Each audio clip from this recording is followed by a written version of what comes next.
Hey guys, Technoventure with a video for you guys. In today's video, we're going to be talking about whether iPhone XS is still worth it in 2021. In this video, we're going to talk about the good and the bad and whether you should be upgrading if you're looking to upgrade to a XS or if you should be going to another device and what makes this device, worth it to buy it or not. Before we go ahead and get started, if you guys are new to our channel, we do a lot of tech news, reviews, and giveaways. So make sure to hit that subscribe button. Also, if you guys are looking to upgrade to a newer iPhone, make sure you guys check out the link in the description section to some of the discounted, cheaper iPhones that you can find on the market at a fraction of the cost. So let's go ahead and get started with today's video. Let's talk about the iPhone XS a little bit. So when was this phone released? As you can see here, the XS was released in September 2018 and we're in 2021 early. So it's been over quite 2 years since the phone has been released. It's a flagship phone from Apple. So with their flagship phone, as you know, Apple does a phenomenal job in terms of what it releases. This phone itself, when it first came out, was worth over $1,000. Depending on where you're from, you have taxes and much more going on. It's a really unique design. As you can see here, we have the gold edition in our hand, but there's also the silver and the space gray edition that you can get it on. In terms of the weight, it's pretty lightweight. It's around 177 grams, so it's not a heavy device for a smartphone out there. This is probably one of the slicker design phone. It's one of my favorite kind because of its design that it has, just a lightweight, and this color is pretty astonishing. This gold color that they have, and then the darker gold bezel that's pretty much round. It sits really smoothly on your hand, and it has that full body OLED display as well, which is better than the LCD display. So you have a big display here, which is a super retina OLED display. And besides that, some of the other things you're noticeable about this phone is that it comes in a couple memory or storage configuration. This one, of course, here, as you see here, we have the base 64 gig model compared to some of the other models we can find on this are 256 gig and a whopping 512 gig as well, and that really does do well. So as you can see, we downloaded some games and whatnot. We still have 36 or 37 gig available on this device, good to go. And the apps here we downloaded, we'll talk a little bit more of the software on this phone. Not much going on here, but as you can see, we have iOS 14, and it's pretty much does hold off really well in terms of what it can deliver.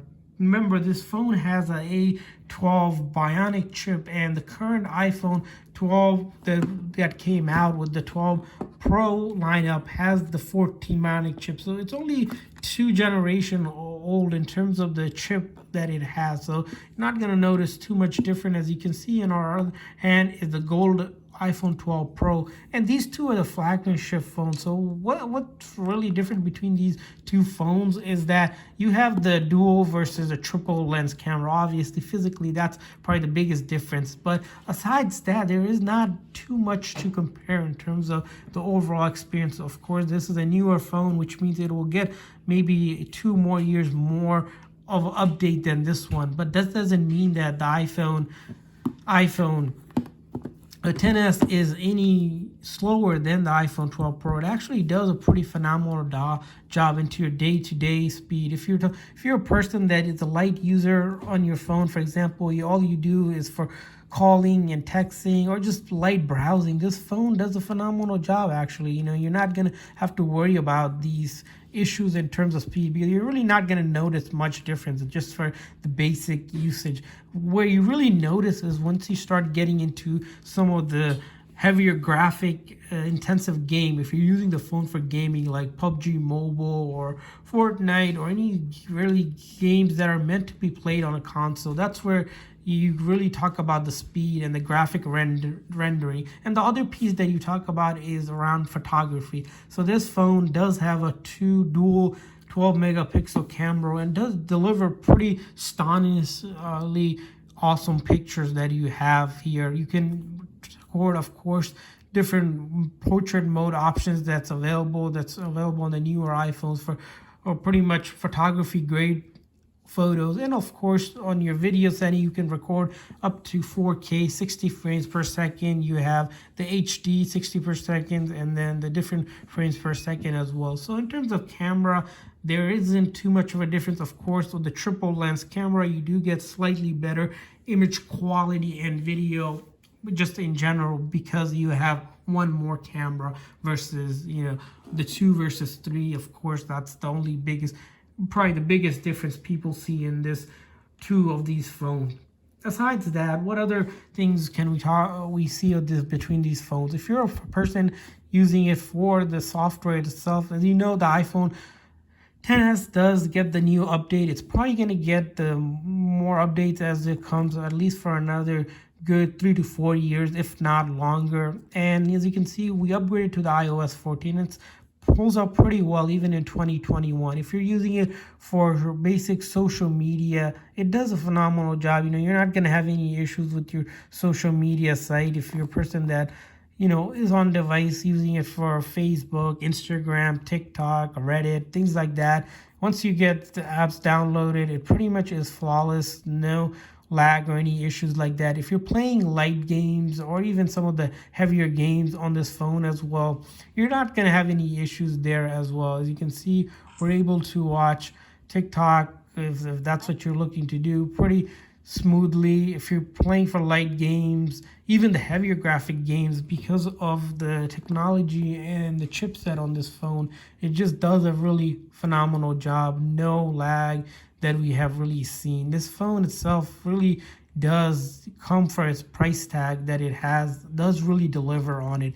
And if you're looking to use it for maybe Netflix, YouTube, any sort of video streaming, again, you're able to watch any of that without really any issues. If you use it for even for your media purposes, such as music, it has a phenomenal speaker system that does really hold off really well. Sound itself is crystal clear. You're not gonna miss anything, even if you just don't use any headphones or anything like that. The native quality stereo that it has, it's just absolutely astonishing, and that's what makes this phone such a great device even in 2021. If you don't have to upgrade, if you don't have the money to upgrade to iPhone 12 Pro, definitely say stick with this device for another couple of years. You're not going to be missing out a whole lot of it. The battery itself does hold up really well. We have used it for almost since that came out. And if we take a look at the battery health, which kind of gives the indication of how well